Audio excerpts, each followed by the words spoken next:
स्वागत है भाई, खुश रहो सभी लोग, मस्त रहो, ठीक है। समझिए यहाँ दिया हुआ है कि नीचे एक प्रश्न और उसके बाद दो कथन क्रमांक 1 और 2 दिए गए हैं, ठीक है। 1 और 2 दिए गए हैं, आपको तय करना है कि कथनों में दिया गया डाटा प्रश्न का उत्तर देने के लिए पर्याप्त है या नहीं। दोनों कथन का अध्ययन कीजिए और उपयुक्त उत्तर का चयन कीजिए, है ना भाई। यही लिखा हुआ है कि a question is given below follow, ठीक है। दिया हुआ है प्रश्न है, उस पंक्ति में कुल कितने व्यक्ति खड़े हैं जिसमें सभी व्यक्तियों का मुख उत्तर की ओर है, मतलब उत्तर की ओर सभी व्यक्तियों का फेस है, उस पंक्ति में कितने व्यक्ति खड़े हैं हमें ये फाइंड करना है, ठीक है भाई। ये फाइंड करना है और इसके फाइंड करने के लिए एक स्टेटमेंट ये है, एक स्टेटमेंट ये है, दो स्टेटमेंट दिए हैं। अब दोनों में से हमें ये देखना है कि कौन से स्टेटमेंट से हम आंसर दे सकते हैं, है ना। हाँ भैया मेरा फेस रेड दिखाई दे रहा होगा क्योंकि कलर लगा हुआ है आज यार जी। आज विदाई वाली क्लास है हम लोगों की, ये क्वेश्चन बना चुके हैं भाई सभी लोग उत्तर की ओर, मतलब सीटिंग अरेंजमेंट हम कर चुके हैं ना।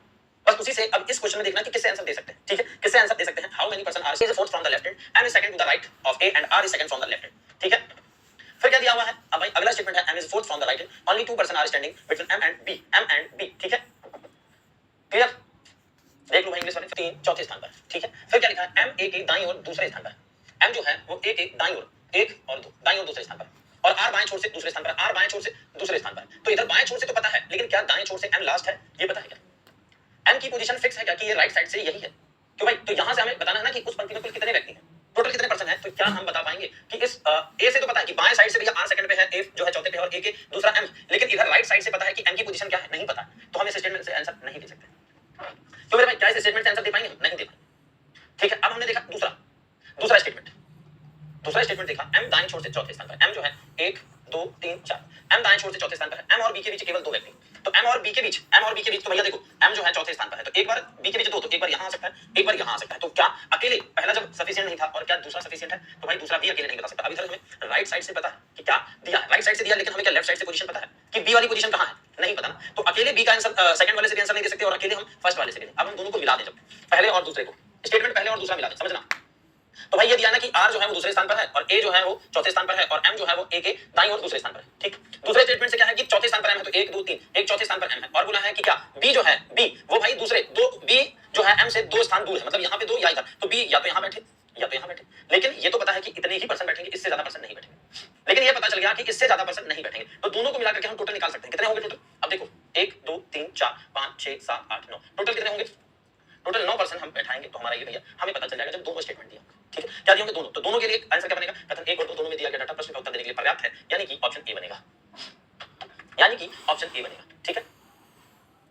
सुनिए फिर से एक बार, ठीक है, फिर से एक बार सुनिए। डाटा सफिशिएंसी के क्वेश्चन है, ये क्वेश्चन दिया हुआ है और ये स्टेटमेंट दिया है। इन स्टेटमेंट को पढ़ करके आपको बताना है कि किस स्टेटमेंट से हम आंसर दे सकते हैं जो ऊपर हमसे पूछा गया, ठीक है दोस्तों। अब देखो पहले वाले से हमने देखा तो हमें लेफ्ट साइड से सबकी पोजीशन पता थी, लेकिन राइट साइड से एग्जैक्ट नहीं पता था एम कहां पे है, तो पहले वाले से हम आंसर नहीं दे सकते थे। हमने सिर्फ दूसरा वाला देखा तो भैया एम की पोजीशन राइट साइड से पता थी, लेकिन लेफ्ट से क्या है नहीं पता थी, तो हम दोनों भैया सेकंड वाले से भी नहीं दे सकते। फिर हमने दोनों को मिलाया, जब दोनों को मिला दिया, दोनों इंफॉर्मेशन मिला दिया तो आंसर बन गया तो भैया पहला वाला कथन हमारा क्या हो गया, सही। पहला वाला क्या हो गया, हाँ। अब ये क्या है ना, स्टेटमेंट इसी तरह से है। एक और क्वेश्चन लेते हैं क्योंकि बिना क्वेश्चन के समझ नहीं आएगा। एक और क्वेश्चन लेते हैं, लेकिन इस बार हम आसान लेते हैं, ठीक है।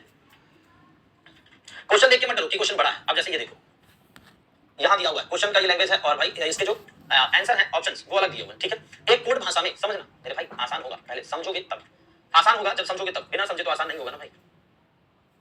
क्या है दिया है, एक कोड भाषा में स्मोकिंग किस प्रकार लिखा जाएगा, है ना। अब स्टेटमेंट फर्स्ट स्टेटमेंट सेकंड दो दिए, statement first and statement second दिया हुआ है, हाँ समझो, फिर से समझा रहे हैं, दूसरा क्वेश्चन है ये। तो पहले अब देखो यहां अलग अलग स्टेटमेंट देखने होते हैं। पहले स्टेटमेंट से हमने सिर्फ देखा उस कोड भाषा में थैंक्स फॉर नॉट स्मोकिंग को ये लिखा जा रहा है। क्या हम यहां से सिर्फ स्मोकिंग का कोड बता सकते हैं पहले वाले स्टेटमेंट से, क्या हम सिर्फ पहले वाले स्टेटमेंट से स्मोकिंग का कोड बता सकते हैं, नहीं बता सकते ना, क्योंकि हमें नहीं पता थैंक्स फॉर नॉट या स्मोकिंग के लिए क्या कोड होगा, नहीं बता सकते। फिर हमने लिया सिर्फ दूसरा, दोनों को मिलाना नहीं है, ध्यान रखना खास करके, सिर्फ पहला सिर्फ दूसरा लिया, तो उस कोड भाषा में नो स्मोकिंग एरिया को भाई हम फिर से नहीं बता सकते। क्या हम फिर से सिर्फ स्मोकिंग का कोड निकाल सकते हैं, नहीं निकाल सकते, है ना, नहीं निकाल सकते। अब हम दोनों को मिला दें, जब दोनों को मिलाओगे पहले और दूसरे, तो कॉमन कोडिंग है ना भाई, कॉमन कोडिंग है। कॉमन कोडिंग में भैया यहां भी स्मोकिंग दिया है, यहां भी स्मोकिंग दिया, क्या कोई और वर्ड कॉमन है, नहीं है, तो स्मोकिंग के लिए बन जाएगा ना भाई, क्या बनेगा, यहां पे एनओ, यहां कॉमन, यहां भी एनओ है, तो दोनों जगह एनओ है, मतलब स्मोकिंग के लिए, मतलब स्मोकिंग के लिए हम भाई कोड निकाल सकते हैं और वो कोड होगा एनओ, क्या होगा एनओ, ठीक है। तो दोनों को मिला करके आंसर दे पाएंगे, क्या करेंगे, दोनों को मिला करके, हाँ अब समझ आया क्या, ये बताओ, दोनों को मिला के आंसर दे सकते हैं क्या, अब समझ आया भाई, बताओ क्लियर है कि कैसे आंसर करना है। तो भैया अब यही कोडिंग डिकोडिंग है, सेटिंग अरेंजमेंट है, या रैंकिंग है ना, या ब्लड रिलेशन है, ऐसे क्वेश्चन इसमें पूछे जाते हैं। Yes sir, yes sir, yes sir, हाँ भैया आज जैसे ये क्वेश्चन देखो, हाँ भैया आज रीजनिंग खत्म हो जाए, ठीक है। और मुझे उम्मीद है आप सभी को सारे चैप्टर समझ आ गए होंगे। पता है हमको भैया रंग ही चढ़ गया, गुलाल लगा था लेकिन वो भी भैया चेहरा लाल करके चला गया, समझ रहे हो।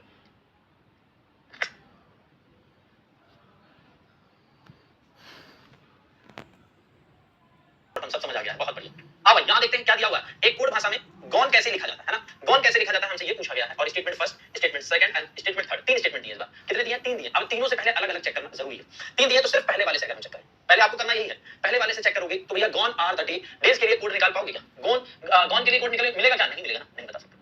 कोड भाषा में फ्यू डेज आर देयर, यहाँ तो भैया गॉन है ही नहीं, तो इससे तो हम निकाल ही नहीं सकते, है ना, इससे तो नहीं। यहाँ the new book is good, the new book is good, यहाँ भी हम कोड नहीं बता सकते।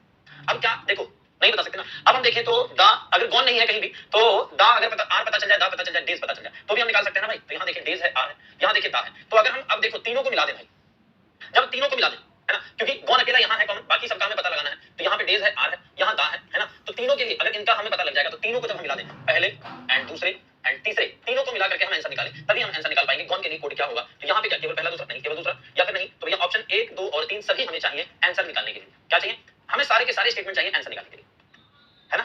हाँ, अब आंसर आप निकाल सकते हो, आंसर निकालना यहाँ जरूरी ये नहीं है कि आंसर क्या है, लेकिन ये पता होना चाहिए किससे आंसर निकाल सकते हैं और किससे नहीं निकाल सकते हैं। क्या अब समझ आया? क्यों भाई, क्या आप समझ आया? ये बताओ भैया, ये लास्ट है, बस 2 4 10 क्वेश्चन होंगे इसके। ये टॉपिक नहीं है, ये संपूर्ण रीजनिंग का निचोड़, ठीक है। ये कोई अलग से टॉपिक नहीं है, बस इसका नाम दे दिया डाटा सफिशिएंसी। यहाँ 2 4 10 क्वेश्चन करोगे आप, बिल्कुल बना ले जाओगे। एग्जाम में कैसे उड़ाना है वो भी समझाएंगे, अभी चिंता ना करो। सर अब समझ आ गया, बहुत बढ़िया, ठीक है। आओ बात करते हैं और क्वेश्चंस की। जैसे ये दिया,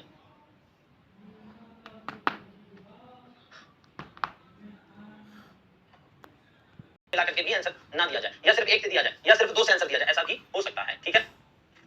दिया हुआ है कि ए बी सी डी तथा ई में से सबसे छोटा कौन है? सबसे छोटा कौन है ये हमें निकालना है।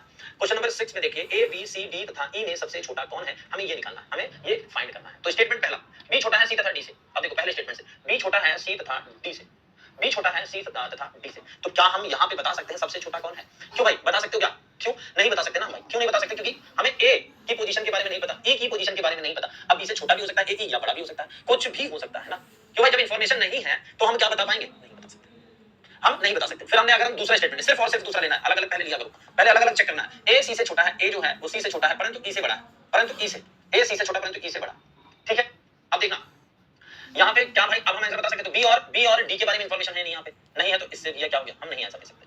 अब हम क्या करेंगे, अब हम दोनों को मिला लें, दोनों को मिलाएं, पहला और दूसरा, दोनों को जब हम मिलाएं तो क्या है भाई, अब यहाँ देखो बी जो है वो छोटा है सी और डी से, सी और डी से, है ना। अब डी जो है वो बी से बड़ा, सी से बड़ा है या सी से छोटा है, हमें नहीं पता है, ठीक है। अब फिर उसके बाद ए और ई ये तो पता है, ए और ई ये पता है, लेकिन बी कहाँ है? या तो यहाँ होगा, या तो यहाँ होगा, या तो यहाँ होगा, या तो यहाँ होगा, या तो यहाँ होगा, या तो यहाँ। क्या हम कोई फिक्स कर सकते हैं? नहीं फिक्स करते। यानी कि हम दोनों को पहले और दोनों को मिला करके भी उत्तर नहीं दे सकते, हम दोनों को मिला करके भी आंसर नहीं दे सकते। क्या बना? दोनों को मिला करके भी आंसर नहीं दे सकते। क्यों नहीं दे सकते? क्योंकि यहाँ कंफर्म इन्फॉर्मेशन नहीं है, है ना। दोनों से भी आंसर नहीं दे सकते, ठीक है। क्या आंसर बनेगा इसका भाई? आंसर इसका बनेगा, हम दोनों को मिला करके आंसर नहीं दे सकते। ये आंसर अगर यहाँ देखें, यहाँ पे, तो इसका आंसर क्या बनेगा? यदि कथन 1 में दिया गया नहीं, यदि कथन 2 नहीं, या भी नहीं, यदि कथन 1 और दोनों, हाँ ये ऑप्शन डी बनेगा। यहाँ पे क्या बनेगा? यदि कथन 1 तथा 2 दोनों डाटा मिलकर बी प्रश्न का उत्तर देने के लिए पर्याप्त नहीं है, ठीक है,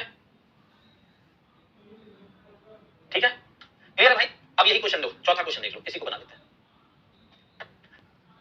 है ना, इसको बनाते हैं। सीएनटी नहीं होगा, दोनों को मिला करके भी उत्तर नहीं दिया जा सकता, ये होगा आंसर, ठीक। हाँ भैया 14 तारीख को आपका प्रीमियर चलेगा और बहुत बढ़िया। ई सबसे छोटा है? नहीं भैया, कंफर्म नहीं है, कंफर्म नहीं है, ठीक है। अब देखो क्या है, 5 व्यक्तियों डी ई एफ जी और एच में से प्रत्येक की लंबाई अलग अलग है, उनमें से दूसरा सबसे लंबा कौन है? दूसरा सबसे लंबा कौन है ये निकालना, ठीक है। हाँ, अब पहले अलग अलग देखना, 2 स्टेटमेंट है ना, पहले अलग देखना, क्योंकि ऑप्शन बना है ना, यदि केवल 1 में दिया गया डाटा प्रश्न का उत्तर देने के लिए पर्याप्त है, जबकि केवल 2 में दिया गया डाटा उत्तर देने के लिए पर्याप्त नहीं है। बी क्या दिया? यदि केवल 2 में दिया गया डाटा उत्तर देने के लिए पर्याप्त है, जबकि केवल 1 में दिया गया उत्तर देने के लिए पर्याप्त नहीं। सी है, यदि या तो केवल कथन 1 या केवल कथन 2 में दिया गया डाटा उत्तर देने के लिए पर्याप्त है, यदि कथन 1 और कथन 2 दोनों में डाटा मिलकर भी प्रश्न का उत्तर देने के लिए पर्याप्त नहीं है, यदि कथन 1 और कथन 2 दोनों का डाटा मिलकर प्रश्न के उत्तर देने के लिए पर्याप्त है, आवश्यक है। तो ये स्टेटमेंट है, ये कंक्लूजन है भाई, ठीक है। अब यहाँ देखो, डी केवल जी और ई से लंबा है, डी केवल जी और ई से लंबा है। अब ई लंबा है या जी लंबा हमें नहीं पता इससे, लेकिन एफ सबसे लंबा नहीं है ना, तो यहाँ 5 है, ये हो गया भाई 5 लोग। एफ सबसे लंबा नहीं है ना, एफ सबसे लंबा नहीं है, इन दोनों के बीच ऑब्लिक लगा हुआ है, और यहाँ पे अब क्या हो जाएगा, 5 ही लोग थे टोटल, तो यहाँ पे एच हो जाएगा, ये तो कंफर्म, क्योंकि एफ सबसे लंबा नहीं है। पूछा क्या है, उनमें से दूसरा सबसे लंबा कौन है, तो हम बिल्कुल बता सकते हैं भाई। स्टेटमेंट सिर्फ स्टेटमेंट पहले से बता सकते हैं, लेकिन आपको दूसरा भी चेक करना, ये नहीं कि ये वाला मिल गया और आंसर लगा के आगे बढ़ो, नहीं, आपको दूसरा भी चेक करना। दूसरा क्या है, पहले स्टेटमेंट से ये था, दूसरे से एच एफ से लंबा है, एच जो है एफ से लंबा है, जी ई से लंबा है, जी जो है ई से लंबा है, परंतु डी से छोटा। अब देखो एच एफ से लंबा है, डी जो है जी से लंबा है, जी ई से लंबा है, लेकिन एच एफ और इन दोनों के बीच कोई कनेक्शन दिया है क्या? कनेक्ट करने के लिए सिर्फ दूसरे वाले में, है ना, क्या है भाई, क्या दूसरे वाले से? तो भैया मेरे ये वाले इस वाले से आंसर नहीं दे पा रहे हैं, इस वाले से आंसर नहीं दे पा रहे हैं, तो भैया अभी ये देखो सिर्फ पहला उत्तर देने के लिए पर्याप्त है जबकि दूसरा नहीं, तो ऑप्शन क्या बनेगा? ए बनेगा। यदि केवल कथन 1 में दिया गया डाटा प्रश्न का उत्तर देने के लिए पर्याप्त है जबकि केवल कथन 2 में दिया गया डाटा प्रश्न का उत्तर देने के लिए पर्याप्त नहीं। ठीक, तो ऑप्शन ए यहाँ पे सही होगा, ई नहीं होगा, ए होगा। क्या समझ आ गया सभी को? ये बता दो, समझ आ गया ना भाई सभी को? क्लियर है?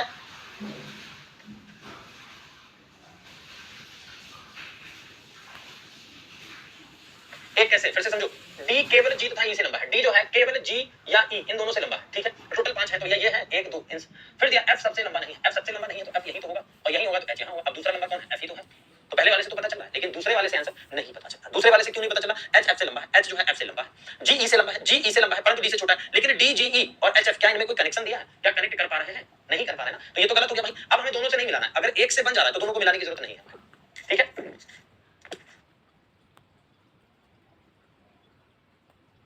भी प्रॉब्लम हो उसे जरूर से भाई। चलो और क्वेश्चन बनाए जाए इसके। जब क्वेश्चन 2-4 बना लोगे ना तो अपने आप समझ आ जाएगा कि क्या करना है। आओ चलो ये बनाते हैं, ब्लड रिलेशन ही बना देते हैं ना मेरे भाई। सर जी आज कौन सा क्लास नहीं ले रहे हैं भैया? हमें एच का बी से क्या संबंध है? एच का बी से क्या संबंध है? अब ब्लड रिलेशन आ गया है ना, तो जितने चैप्टर हैं भाई रीजनिंग में उन सबसे पूछा जा सकता है। कोडिंग कोडिंग पढ़ लिया, ब्लड रिलेशन है, डायरेक्शन सब कुछ आ जाता है। ठीक, अब देखो क्या दिया है, एच का बी से क्या संबंध है निकालना है। स्टेटमेंट फर्स्ट अंग्रेजी वाले भी देख लें। How is H related to D? How is H related to B? H is married to T, T is the mother of T, T is the married of T, D is the father of B. ठीक, T T is the sister of N, H is the father of N. ठीक, देखो पढ़ लो भैया question, okay के बाद हम शुरू करेंगे। बनाओ शुरू करें, चलो आओ क्या दिया। अब स्टेटमेंट पहला दिया एच की शादी पी के साथ हुई है। एच की शादी जो है वो पी के साथ हुई है ना, पहला स्टेटमेंट है। फिर है टी जो है वो टी की माता है, पी टी की माता है, पी जो है टी की माता है यानी कि ये मेल है। ठीक, टी की शादी डी के साथ हुई है, टी की शादी डी के साथ हुई है, डी बी का पिता है, डी जो है वो बी का पिता है ना, बी का पिता है। हमसे पूछा है एच का बी से क्या संबंध है? एच का बी से क्या संबंध है? बिल्कुल यहां से हम निकाल सकते हैं कि एच का जेंडर दिया हुआ और क्लियर निकाल सकते हैं, मतलब पहले से आंसर दे सकते हैं, मतलब पहले से आंसर दे सकते हैं। Okay sir, P B T की पुत्री है, बी जो है वो टी की पुत्री है ना। ठीक है, टी एन की बहन है, टी जो है एन की बहन है और एच एन का पिता है, एच जो है वो एन का पिता है। हमें बताना है कि एच बी से क्या संबंध है, एच का बी से। हाँ, एच का बी से क्या संबंध है? तो ये यहाँ पे भी निकाल सकते हैं, मतलब दोनों से निकाल सकते हैं। अब दोनों से अलग अलग निकाल सकते हैं, समझना, दोनों से अलग अलग निकाल सकते हैं, है ना भाई? है नहीं भाई, ना बुला देते। दोनों से अलग अलग निकाल सकते हैं तो आंसर क्या बनेगा? यदि केवल कथन 1 में दिया गया, नहीं भाई। यदि केवल 2 में, नहीं भाई। यदि या तो कथन 1 या कथन 2 में दिया गया डाटा उत्तर देने के लिए पर्याप्त है तो ऑप्शन सी बनेगा। यहाँ पे क्या बनेगा? सी बनेगा। अब कुछ भी हो, बेटी की बेटी हो, ग्रैंड डॉटर हो, ग्रैंडफादर हो, ग्रैंड मदर हो, कुछ बने, हम आंसर निकाल सकते हैं।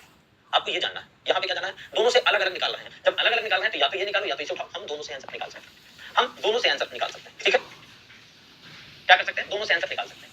उम्मीद है समझ आ गया होगा ये चैप्टर, है ना भाई मेरे? दिया है कि यदि कथन 1 और 2 दोनों का डाटा मिलकर प्रश्न के उत्तर देने के लिए पर्याप्त है, लेकिन यहाँ मिलकर नहीं है, यहाँ अलग अलग दोनों आंसर दे रहे हैं तो ई ऑप्शन नहीं हो सकता है। ठीक है, दोनों अलग अलग आंसर दे रहे हैं, ई ऑप्शन नहीं होगा, वहां मिलाकर आंसर दिया जा रहा है। अगर दोनों जो स्टेटमेंट है इन दोनों को मिलाकर के आंसर देते तब हम भाई जरूर करते। ठीक है,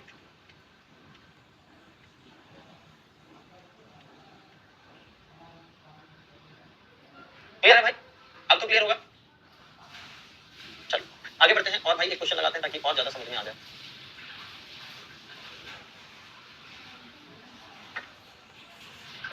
एक क्वेश्चन आता है, अगर आएगा तो, हाँ डिफिकल्ट वाले में ही आता है ये भी। भैया आज कोई है नहीं, मुकेश सर अभी तो थे लेकिन चले गए हैं। चलिए इस क्वेश्चन को बनाओ। पी को कितने पुत्र हैं? How many son does P have? P के कितने सन हैं ये पूछा जा रहा है। ठीक है भाई,